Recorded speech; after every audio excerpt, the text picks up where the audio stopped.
ಕತೆ ಗೊತ್ತಿರ್ಬೋದು ನಿಮಗೆ ಬಹುಶಃ. ಏನಿಲ್ಲ, ಒಂದು ಹಾವು ಸತ್ತೋಗಿರುತ್ತೆ, ಅದೊಂದು ಗರಡ ಎತ್ಕೊಂಡು ಹೋಗ್ತಾ ಇರುತ್ತೆ, ಓಕೆನಾ. ಈಗ ಅದು ಹಾವು ಬಾಯಲ್ಲಿ ವಿಷ ಇರುತ್ತೆ, ವಿಷ ಮೇಲಿಂದ ಕೆಳಗೆ ಸೋರ್ತಾ ಇರುತ್ತೆ.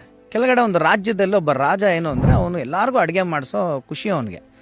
ಒಂದು ಪ್ಲೇಸ್ ಇರುತ್ತೆ, ಅಲ್ಲಿ ಬಂದೋ ಟ್ರಾವೆಲವರೆಲ್ಲ ಊಟ ಮಾಡ್ಕೊಂಡು ನೀರು ಕುಡ್ಕೊಂಡು ದಣಿ ಮಾರಿಸ್ಕೊಂಡು ಹೋಗ್ಲಿ ಅಂತ ಪಾಪ ಮಾಡ್ತಾ ಇರ್ತಾನೆ. ಈ ಹಾವು ಬಾಯಿಂದ ವಿಷ ಯಾವುದೋ ಒಂದು ಪಾತ್ರೆಗೆ ಬಿದ್ದು ಮಿಕ್ಸ್ ಆಗಿ ಅವತ್ತು ಊಟದಲ್ಲಿ ಹಂಚಿದಾಗ ಒಂದಷ್ಟು ಜನ ಮಾಸಾಗಿ ಸತ್ತೋಗ್ತಾರೆ. ಈಗ ಬಂದು ಚಿತ್ರಗುಪ್ತರು ಬಂದು ಪ್ರಶ್ನೆ ಮಾಡ್ತಾರೆ ಯಮಧರ್ಮರಾಜನಿಗೆ, ಇದು ಯಾರು ತಪ್ಪು, ಯಾರಿಗಾಕ್ಲಿ ಈ ಅಕೌಂಟ್ಗೆ, ಈ ತಪ್ಪಿಗೆ?